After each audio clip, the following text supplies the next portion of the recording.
this time I'd like to introduce one of the most important people at Temple University, one of the most important people in the history of the American university, a man who, along with his colleagues some 25 years ago, started what has to be called an intellectual and academic revolution.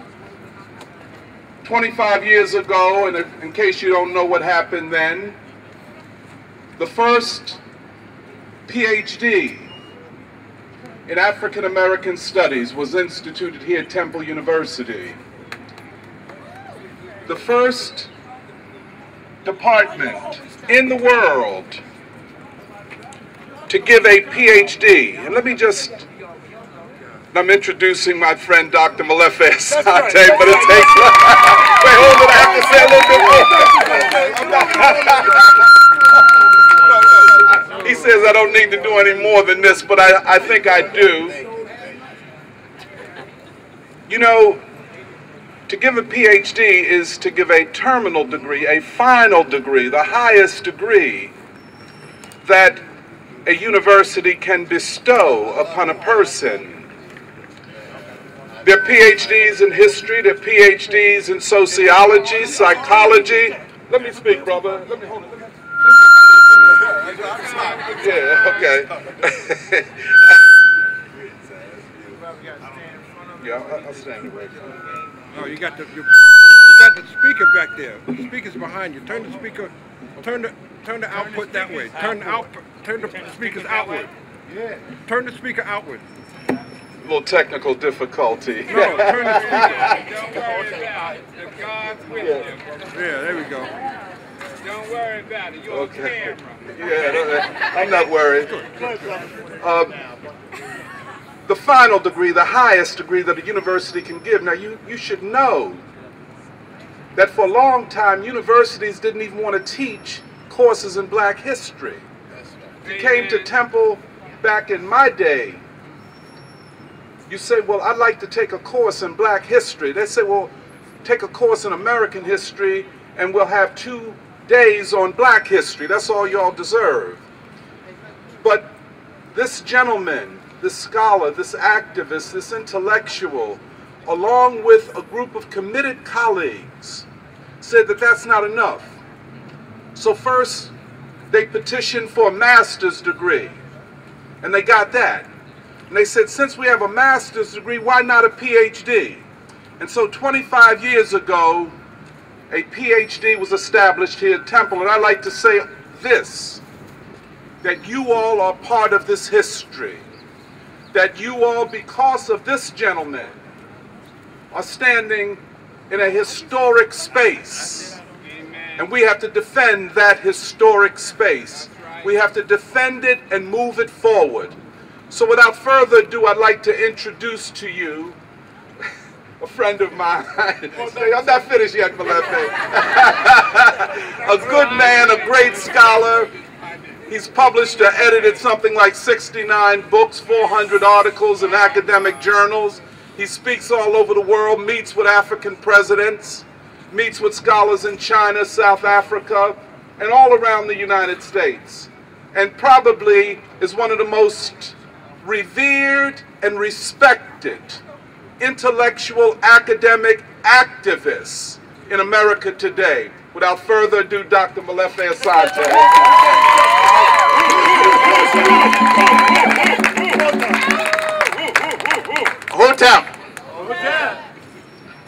I want to first of all thank the students and the community for having this incredible rally. It's about time.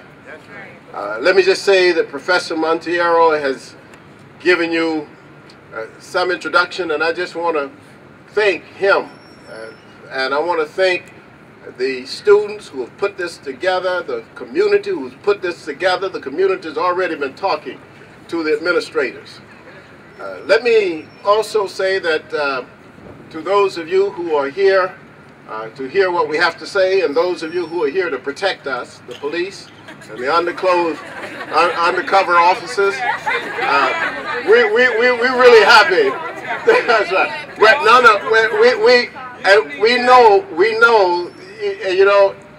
We know that the history of America is a history of COINTELPRO. That's something you can look up. So one of the things that we want to do today is to just tell you some history about this university. I want to give you some facts, and I want to explain to you what happened and what has happened. 40 years ago, when I was a student, we basically shut down education in America the way it was to create black studies.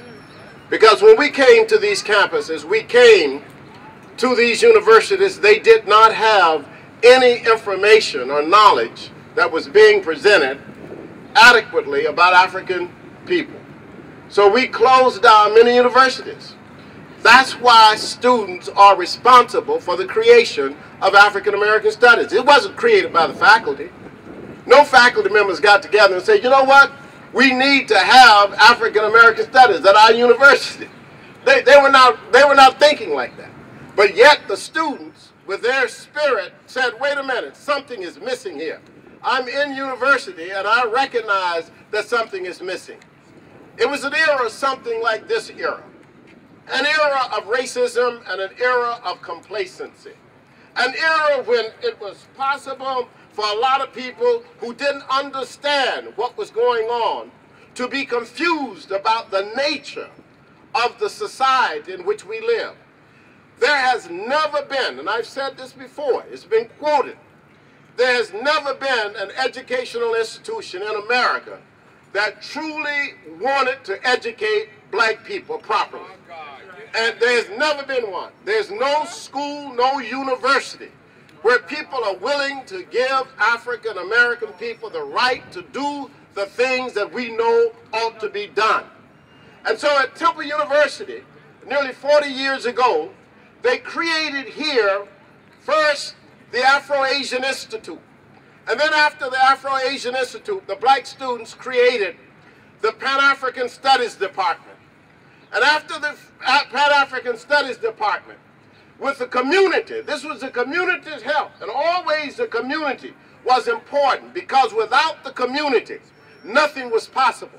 Here in North Philadelphia, the community and the students worked together and created Pan-African Studies on Temple's campus. This is right in the heart of Philadelphia, heart of North Philadelphia.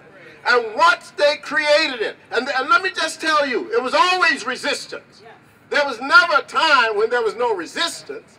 People resisted. They resisted the creation of the Afro-Asian Institute. They resisted the creation of the Pan-African Studies Department. And they eventually, as I will explain to you, they also resisted the creation of the PhD program at Temple University. That wasn't easy either, but we'll talk about that. So this is the situation. When we understand that after 40 years, we now have a Department of African American Studies, we have to then understand what happened. We created in 1987 and 88, we created the first PhD program.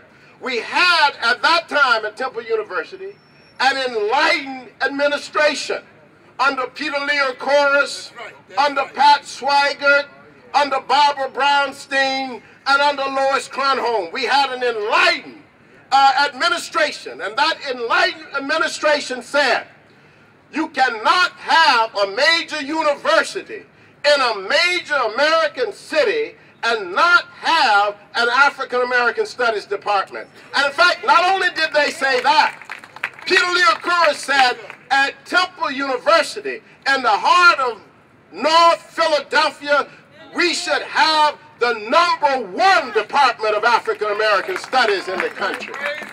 And he said it at a time, look at this, he said it at a time when they didn't have a department at University of Penn. They didn't have a department anywhere else.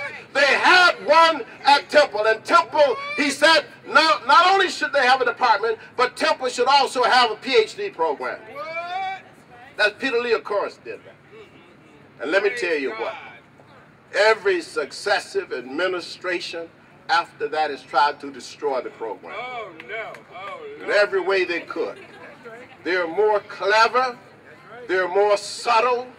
They have done everything to undermine what was created here. And now let me tell you what, that program, when it was started 25 years ago, was not only the #1 program in the nation, it was the only PhD program in the nation.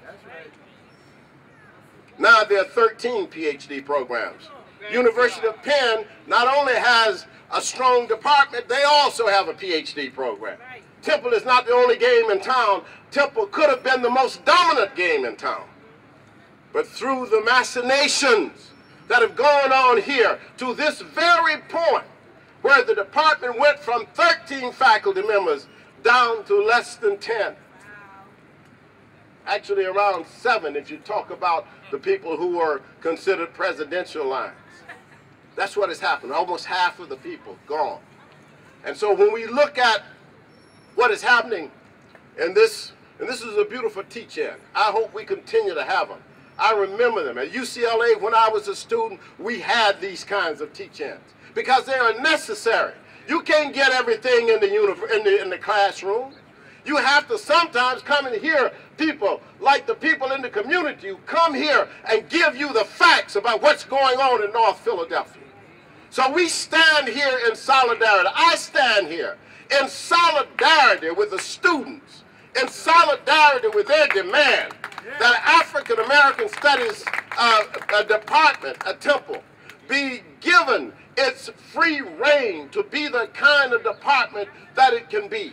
I stand in solidarity, and I always say, down with racism, down with control, up with democracy, and up with freedom, and solidarity always with truth. Really happy. Please don't do that. Now let me introduce my colleague and my friend. You may have heard of him, but his name is Professor Anthony Monteiro. God bless you. He is a community icon. Temple doesn't even know that, but the community knows.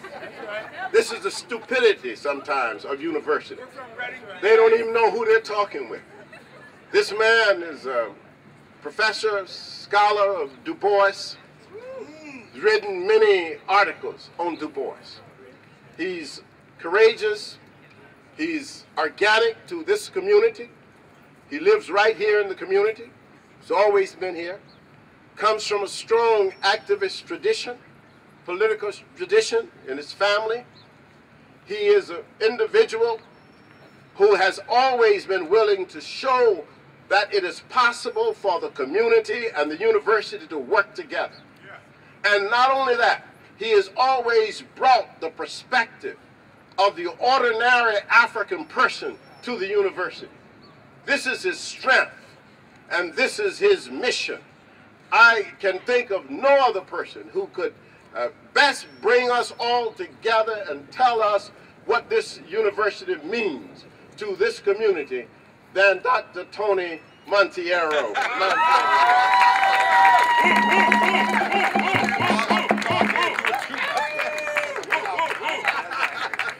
Well,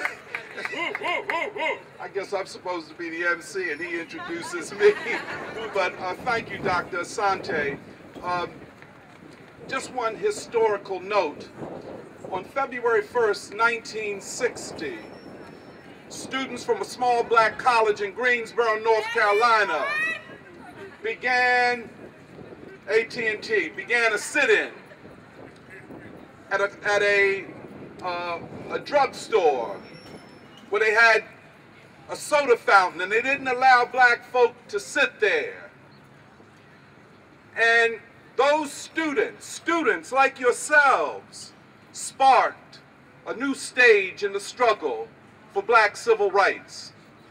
And I am confident that students like you, because I teach you in my classes, and don't let anybody tell you that you are not on the level, intellectually, morally, politically, and in your consciousness with the generation that preceded you. Indeed, you are, believe me. Give yourselves a hand. You are a great generation. And one of the things that our Department of African American Studies is committed to is giving you the opportunity through knowledge and the truth to be the great generation that you're destined to be. Can we handle the truth? And you will, I am confident, produce out of your generation and out of the students here at Temple University the next generation of the Angela Davises, yes, the Assata Shakurs, the Huey P. Newtons, the Stokely Carmichaels, the Martin Luther King Jr.'s, and yes, the Malcolm X's. You are that generation. And one of the ways that you will make your mark on history is by making sure that we will continue to have African American studies here at Temple. The world is looking at you and looking at us. And they ask, what are y'all going to do at Temple? What's happening with the PhD program at Temple? Are you still around? How are y'all being treated at Temple? Roughly. Let me talk, my brother. Let me talk. Thank you. How are they treating y'all at Temple? What's happening with Dr. Asante? This is what people are asking. And they ask us, what are the black students doing? Do the black students have white allies? What are the progressive white students at Temple doing? What are the white professors at Temple doing at this moment of truth? I'd like to now bring up to you a representative of the Graduate Students Organization in the Department of African American Studies, Brother Clyde Congo Ledbetter. Is Clyde around? Where you at, Clyde?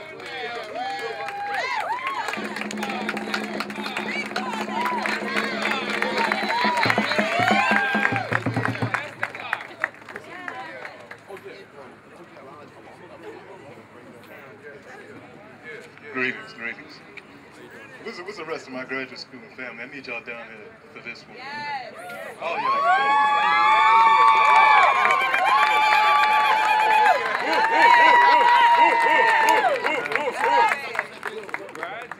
Yeah, we've heard some great words from my leaders, from my mentors, from my elders, our professors. And you know, I'm speaking to you today as a former spokesperson for the graduate student organization. I'm not the current spokesperson. So what I'm about to say may not represent the words of all of us. So if I get in trouble for things I say, shit, I don't care. I'm gonna Testify. We're gonna call out some names. Expose them. Because we gotta name names. Damn. And we're not talking about the new president, because he just got here and he may not even know what's going on. You see all these black folks down there and he may be a little confused. But we're speaking to one person. Dean Teresa Sufis of the College of Liberal Arts. Remember that name. Dean Teresa Sufis. I'm writing my dissertation, I got nothing to lose. We're gonna put it all out there. Now last summer, our department lost a figure in Chair Dr. Nathaniel Norman.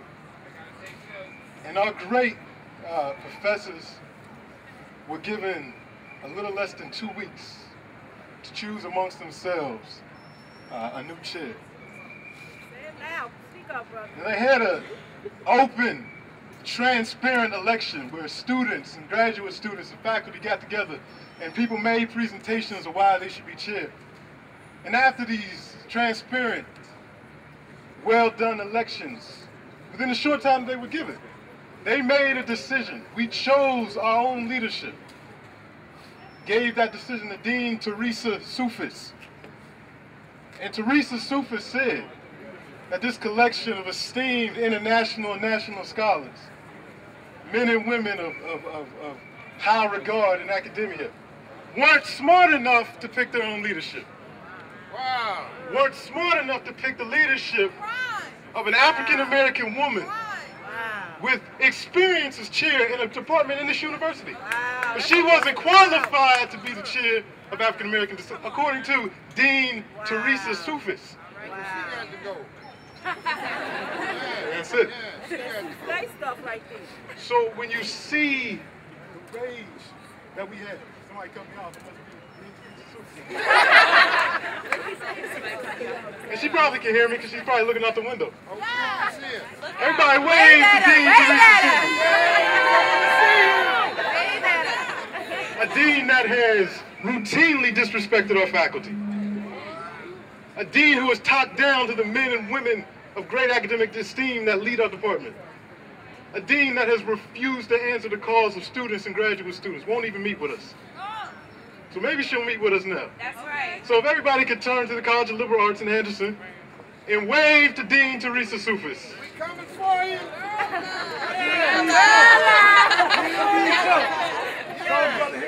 And we just want to say one last thing. This rally is not a culmination of anything. It's the beginning. Yes. We're going to be out here in Temple, on social media, in the streets if necessary. We will get what we want. That's right. What we want is leadership. What we want is, we have leadership. We want to recognize leadership. What we want is a department that represents the needs of the students, needs of the community.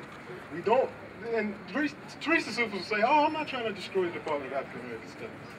She just wants to alter it to make it more appealing to, exactly, not us. Right.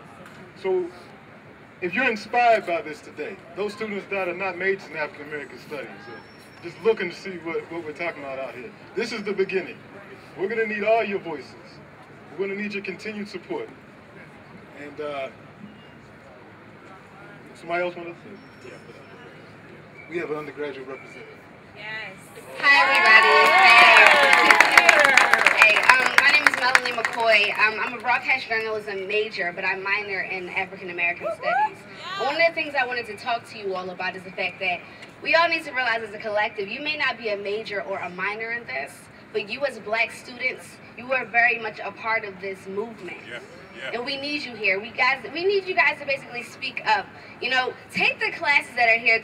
You know, as a minor, I have to take about 7 classes. But at the end of the day, I feel like all of you should take that experience to, you know, to at least take one of the classes. They're very interesting. You have things like Blacks in Cinema, which is, you know, taught by Ife. You know, you have so many of these classes. So I'm telling you guys, you need to stand up. And it's just not even just a matter of, we're not trying to just, you know, do this just because. But, you know, we have a cause. We're not rebels without a cause, but we actually have a cause, guys. So I want you guys to literally just take this time and take this moment to just understand what is happening here. Yes, they say they want to alter things, but we need to keep it the way it is, and we need better leadership. I'm not trying to be smart, but we need black people in leadership. We don't necessarily need the whites to do what we come to do. This is our thing. I'm not trying to be rude, but this is our thing. And nobody should take that away from us. So I'm telling you, as a broadcast journalism major, minoring in African American Studies has given me the opportunity to just be more well-rounded as an individual and as a student. It's about, you know, understanding other cultures. It's not just about us. It's not a racist thing, because so many people have this misconception that when you're an African American minor or major, that you're trying to separate yourself from everyone else. Actually, we're putting ourselves together with everyone else. So we want you to understand that this is a movement and this is a culture, and everybody can take part in this damn thing. So I'm just letting you know, just do you, and just listen up. This is a movement. This is a real thing. This is a real issue, and it's not only affecting us, but it's affecting you guys as black students. All right? So I hope to see more of you guys.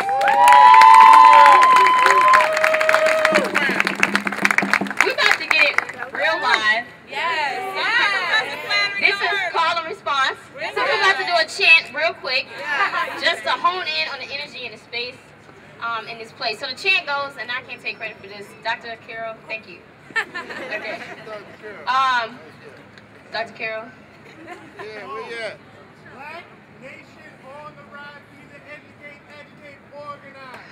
Black nation on the rise. We need to educate, agitate, organize. Black nation on the rise. We need to educate, agitate, organize. Black nation on the rise. We need to educate, agitate, organize.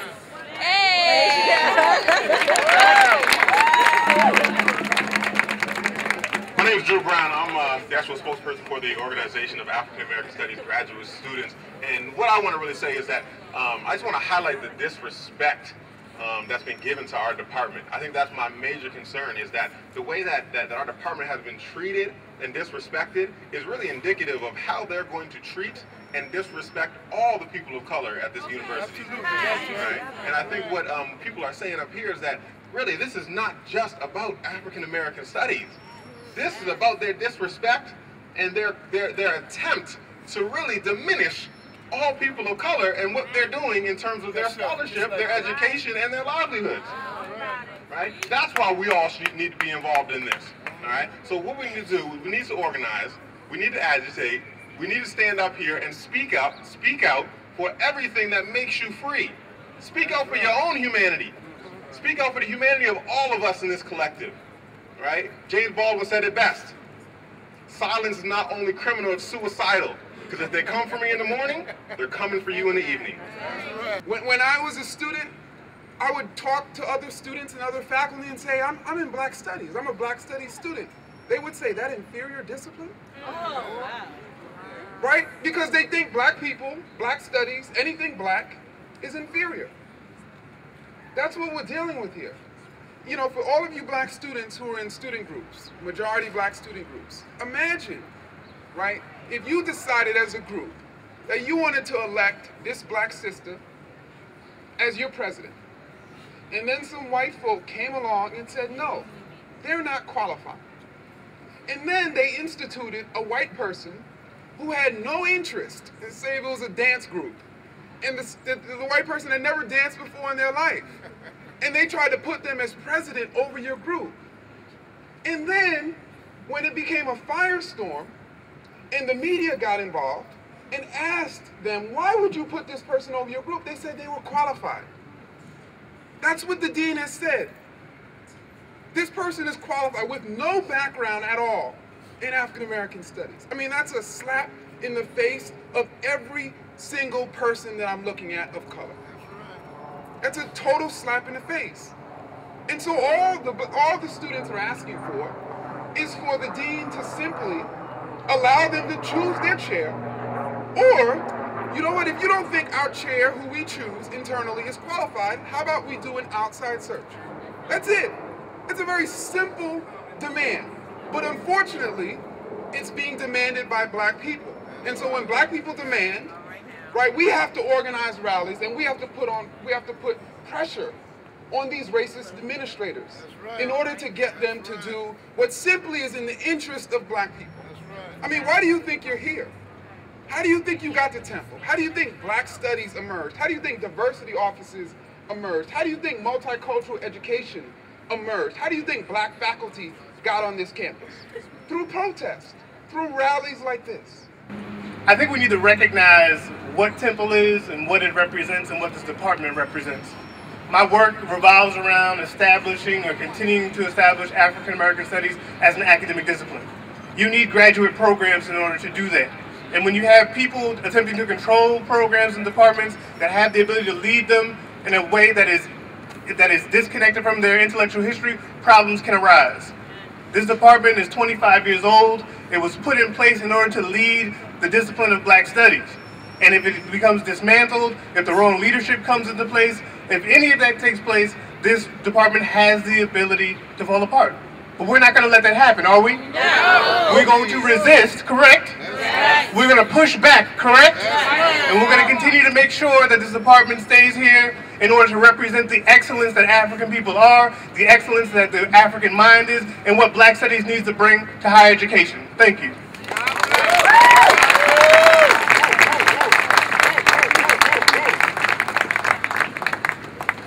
Like Dr. Asante, well, I mean, do we need a better advertisement for the PhD program in African American Studies and what we just heard. You know, if any of you were on the fence talking about, well, I don't know whether I should major in that because I might not be able to get a job, well, you see what we produce. Let's give them a big round of applause. Like Dr. Asante pointed out, what is going on and what was developed here at Temple was the result not just of faculty and students, but I think the major player in this whole thing was the community. The very fact that we have this magnificent Bloxon collection here, and it is magnificent, is in large measure due to a conscious and fired up community that said we have to have it. And one of the great representatives of the grassroots black community I want to bring before you now. If you're not familiar with Black Philadelphia, and I know a lot of people are not. I'm from Reading, PA. That's cool. But Black Philadelphia is militant. Black Philadelphia stands up. Black Philadelphia organizes. The woman Sakari Rose that I want to bring before you feeds the hungry, clothes the naked, finds homes and housing for the homeless. She is a militant. She's outspoken. She does not bite her tongue. Without further ado, Sister Sakari Rose. Let's give a big round of applause.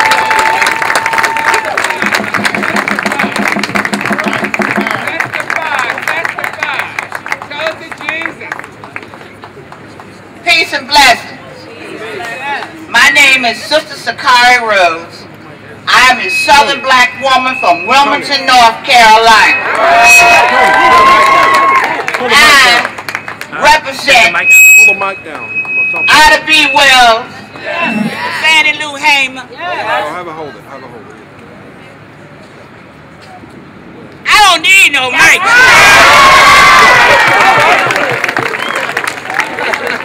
Sister Harriet Tubman. I came from Wilmington, North Carolina, where they called me a nigger. They spit in my face. They tore my clothes off. They beat me, all because my face was black. I am so proud of you young children out here, you African Americans and others, that you demand injustice. I applaud and I thank God that the ancestors have kept Dr. Asante. He is a keeper of the culture.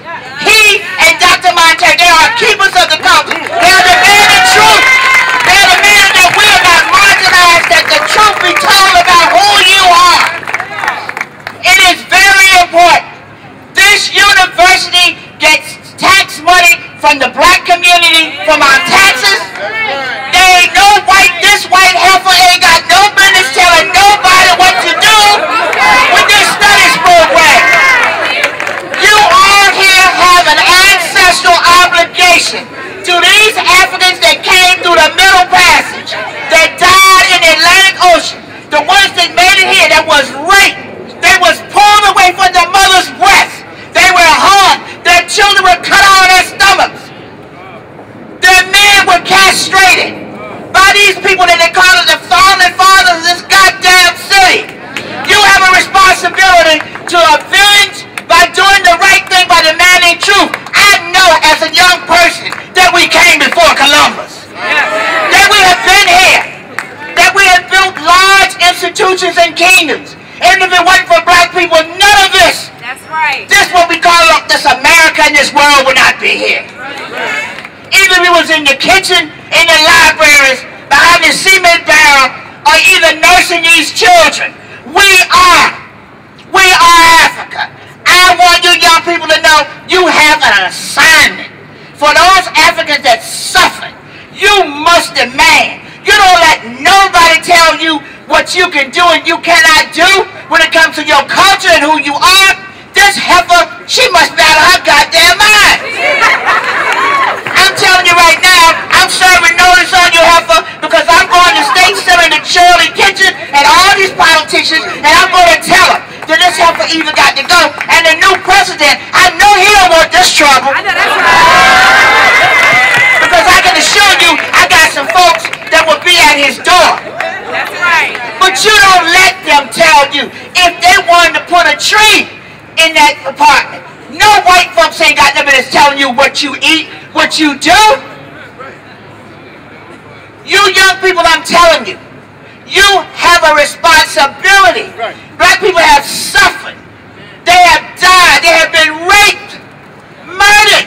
So you can stand here and you're going to let somebody tell you what you can learn, who's going to represent your interests? I'm so proud of you. I stood in your same positions when I was young. We raised hell. We didn't care. We went to jail because I can't change the color of my skin, children. That's right. So I know I'm going to demand justice. And if Asante, if they voted for Asante to be there, then he's going to be there. That's right. And it's up to you. This campus is surrounded by a black community. Has been gentrified. They're chasing black people out of here. So I'm telling you, if you don't stand up, you black faces might not be on this damn campus. They don't want you here. Now who is this heifer going to tell black people who can be in charge of what? She's sitting up there getting money because the university gets surplus of money from taxpayers, and she going to tell black folks? No, I'm counting on every one of you not to stand for this. You don't let nobody marginalize you and tell you what you can't do. You're not to help. You're not to help. You are black kings and queens. You come from oneness, honey. I'm surprised. You know, it's a wonder if black people are still here for what we've had to endure. But look what we've made. Look what we had to represent our suffering. So you got to pay the piper. You got to demand justice. Your black face can't change. You have young children that are coming under you that don't know a thing about who they are. Yeah, that's true. They have been told that they're nothing, that they have to take drugs, that they have to steal, they have to do all of these things, but you know better. You've been taught by this department. You're supposed to find ways. I go out and find homeless people. A lot of them are younger than you. They live on the street. The city of Philadelphia lied, said there's only a handful. They sleep in the front of City Hall. They're hungry. But I talked to them and I witnessed. I said, no, you're a black man. Or you're a white man. Get up off that ground. Yes. Help yourself. We all have an ancestral obligation to help each other. If you know something, teach somebody else. But it's the young ones. You're very fortunate. But if the public school system here has brainwashed our children, they don't know nothing. They don't feel good about themselves. They feel like they're nothing. So they're taking on the behavior of the master from the slave plantation. They suffer from self-hate. I know y'all don't suffer from self-hate. So y'all gonna let that heifer sitting up in there getting this taxpayers' money tell black folks what they can have in this department? I want y'all to say hell no. But first of all, we'll run out of here. Say hell no, she got to go. Hell no, she got to go. Hell no, she got to go. Hell no, she got to go. Hell no, she got to go. Hell no, she got to go. I just want to tell you, heifer. I tell you one thing. I know you. What's the heifer name? How you say it? Well, Teresa, I don't have no rag on my head and I am not the help. But I tell you one damn thing, you just made an enemy, and I'm going to call every politician and everybody I know that thinks like me, because I demand justice for black people. And I'm going to demand justice for Asante, because Asante, it was Asante who wanted to make sure that everybody, black and white, knew that we just wasn't somebody just came here to be servants for others, that we weren't just enslaved, even though we were captured and beat. We are the world. That's right. I am the mother of civilization. All of you children, say it, tell this heifer one time. Tell that heifer she got to go. Tell again. I want to say peace and blessings to you. And remember this. You have an ancestral obligation and an ancestral assignment to demand justice so that the little ones coming behind you, that in these public school systems, they don't know nothing. They don't feel that they're nothing. That you tell them what you've been taught and lift them up so that no white folks ain't going to be telling us who we can talk to, where we can go, what we can eat, and what we can do. We are not the goddamn help. Peace and blessings. My good friend, Paula Peoples from North Philadelphia. Okay. Good afternoon, brothers and sisters, to our young people, the next generation. My name is Paula Peoples, born and bred here in North Philadelphia, graduated from Temple, been fighting them for more than 40 years. They don't even send me an alumni card because they know my name so well. Bill Bergman, he's going to run when he knows that I'm on the mic. That's how you have to fight, because we are the keepers of the dream. To the ancestors, Dr. Ed Robinson, all of those who paved the way, and Dr. Molefi Asante, we say Ashe. We thank you for what you've done thus far, but we pass the baton on with every generation. You have the opportunity, because of those who have come before each of us, to be able to matriculate to Temple University. When you get a challenge, you have to make certain that you stand up and don't allow them to trample on you. From your very loins, you have the strength of king and queens, because we indeed are the original women. All life come from these loins. Don't ever forget that. Come from us. You have to be willing not to just talk a good game, because you're going to hear a lot of talking. That's what they do a lot in Philadelphia, okay? You got to back that up with some action. Strategically, you have to back up, you have to plan. Tactically, you have to plan. You don't have to let everybody know about your plan. You have a small, dedicated group of people that will get together, and some small group may be doing may be in Tony's class while the other group is doing something else, planning of how, in fact, you're going to have another rally.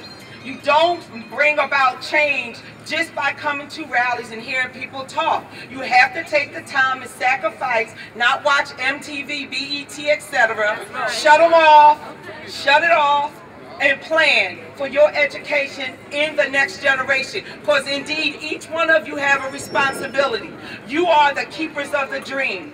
We are the keepers of the dream. We pass our legacy, and we are the trailblazers of those who came before us. The reason we have a Dr. Tony Monteiro, because of those who have come before us. Tony and I go way back. When we didn't talk, when we did more action than talking. And I understand that we're in the 21st century, but that doesn't necessarily mean that some of those tactics that we did, that we utilized as children of the 60s, that we can't employ today. What I'm saying to you, young people, that you cannot be silent. It cannot just be this rally today, because you have cold, callous Europeans that run this university, and they don't hear anything, they don't respect anything but action. So you need to prepare yourself for that. Tony knows how to get in contact with me, and when you're ready for some action, I'm a member, I'm the chair and founder of the National Action Network, which Reverend Al Sharpton is the national president. So when you're ready for some action, you call Sister Paula. I don't talk. Okay.